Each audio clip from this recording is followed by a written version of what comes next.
The candelabra are particularly spectacular objects. They are said to be two of the three finest pieces that Piranesi ever did, and they were in absolutely dire need of restoration, of conservation. Originally, they were sitting straight on the floor, so the only way that they could be moved around was by masons winching them across, dragging them over the stone, and that has resulted in them tipping backwards and forwards on very tenuous joins. The candelabra were constructed by Piranesi in Rome in the 1770s for Sir Roger Newdigate. Roger Newdigate is a very important figure in the history of Oxford.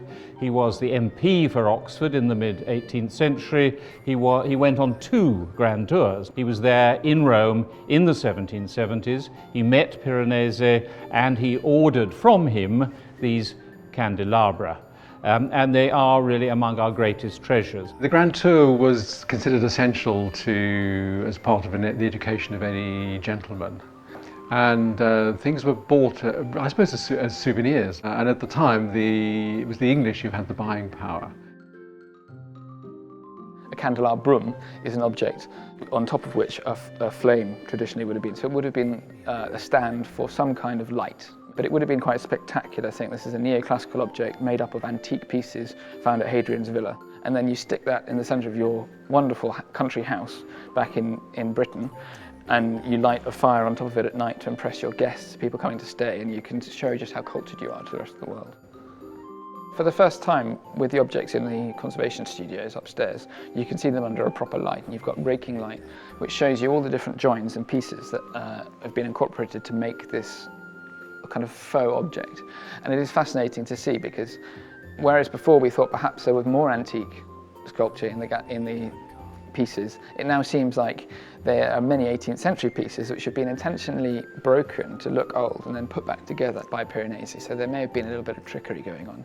It's him saying, oh, it all comes from Hadrian's Villa, but actually perhaps a lot more of it was made in his workshop than he admitted at the time. This project has given us a unique opportunity to understand just how this object was put together in the 18th century and then how it's been adjusted through time, so we can actually piece together the timing for each of the joins because of the materials that were used. Julia Ginn, our conservator working on the object, can tell exactly which material has been used to stick each piece of stone together, and by doing that she knows when that métier was in use. The restoration techniques that have been used for these candelabras, you wouldn't want to undo those, literally because they're 18th century restorations, and that's part of them now, and that is what is making them so intriguing to work on.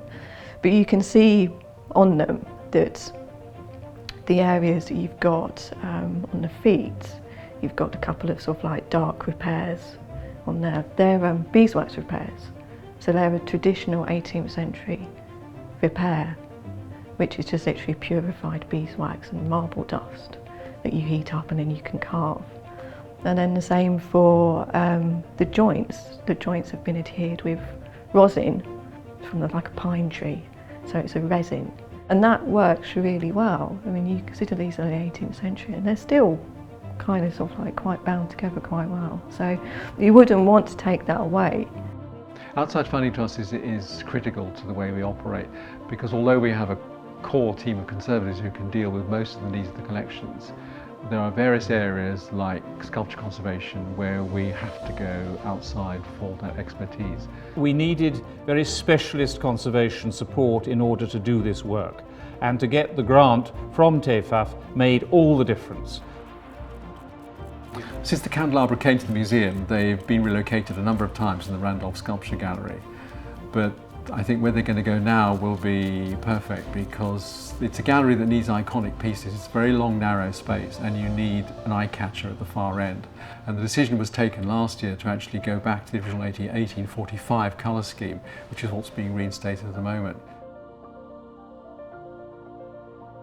I think it makes me conscious of how lucky I am, because I get to handle these objects. So you immediately have this connection over millennia in some cases. In a sense, it's a bit like crossing cultures, crossing time, which is the philosophy behind all the new displays in the museum. I do that every time I cross the studios. There'll be material there from the ancient world, from medieval Europe, from 18th century Europe. And that for me, that close contact with objects is the buzz. That's why I do what I do.